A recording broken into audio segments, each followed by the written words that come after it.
social media ndinoswera ndichiona kuti zviri kufamba sei. Aiwa, ndauya nazvo zviripo zviri kutrenda. Handiti pane zviri kutrenda ndingouya nazvo ndizokuratidzai vazokuritotaurira mumacomments kuti what do you think. Handiti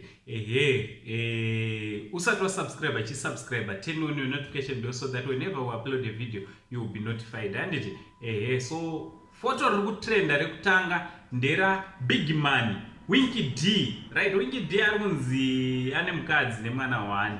Handiti sekuziva kwenyu Winky D is a man manager kurarama upenyu uri very private, zvekusazikanwa kuti anodanana nani, azomboenda kubhawa ripi, kana Winky D ipapo ndomubiga. So zviri kufungidzirwa ndomhuri yake iyo yakamira padhuze nayo. Chibva ipapo pana moms vari kunzi vakabva kuUK kuvinga mwana uyu kuZimbabwe.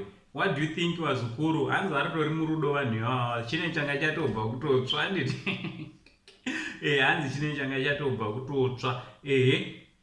Pazoita kavidhio kataona ndisada kuradzai kavidhio ndiyakaita kekupedzisira, but pana vakomana batwa vachida kucrossa border avo.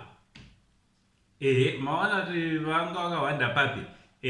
So chibva ipapo pane kavidhio vazukuru kekapo amenoti tinozviitira ichaizvo vari ngonzi mazimba ameno kumuzansi kokuko zvakaoma. Hanzi vanga vachizama kudi, vanga vachitozama kugibela mangove. Kugibela mangove mokuziva here vari kujoni mutiudze kuti zvorevei. Hanzi vanga vachida kutokwira mahara ipo payapa. Mai zviri safe here zvavanga vakaita izvo? Ngatitaura nemumacomments. Ndo matrending photos nekavidhio katangotinge tiri nokuradzai. From Uncle saying the only Zimbabwean uncle, pari zvinotobata tichi much love.